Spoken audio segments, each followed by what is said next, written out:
গাধাকে সৃষ্টি করার পর তাকে বলা হলো সকাল থেকে সন্ধ্যা পর্যন্ত তাকে ক্লান্তিহীন পরিশ্রম করতে হবে, সারা জীবন তাকে পিঠে ভারী বোঝা বইতে হবে, খেতে পাবে শুধু ঘাস, আর তার মাথায় কোনো বুদ্ধি থাকবে না। তার আয়ু হবে 50 বছর।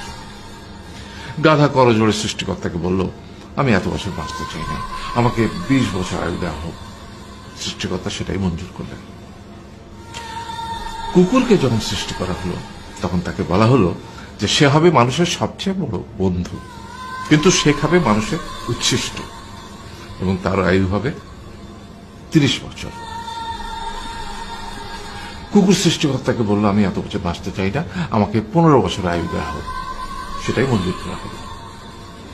এরপর বানরকে বলা হলো, তুমি শুধু গাছের এ ডাল থেকে ও ডালে ঝুল খাবে এবং নানান রকম ফন্দি ফিকির করে মানুষকে আনন্দ দিবে, তোমার আয়ু হবে 20 বছর।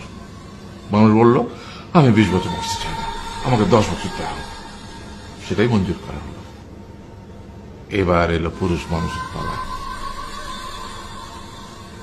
তাকে বলা হলো যে তুমি হলে প্রাণীকুলের মধ্যে সবচেয়ে বিচক্ষণ এবং বুদ্ধিমান, সেই জন্য তোমাকে প্রাণীদের শিরোমণি করা হলো এবং তোমার আয়ু হবে 20 বছর।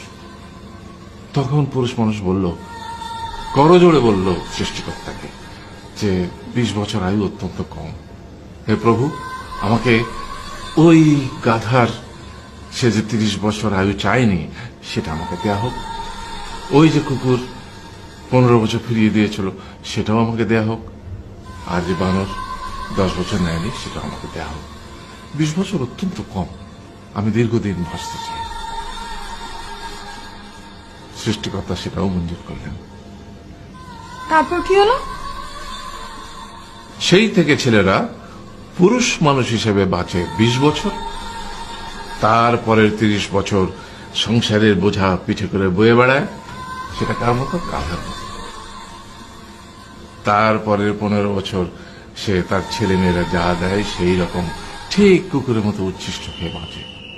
আর তারপরে বৃদ্ধ বয়সে ঠিক বানরের মতো, যেমন গাছের এডাল থেকে ওডাল ঝুল খায় বানর, তেমনি এই ছেলের বাড়ি থেকে ওই ছেলের বাড়ি, আর নানান রকম ফন্দি ফিকির করে তার নাতি নাতনিদের আনন্দ দেওয়ার চেষ্টা করে।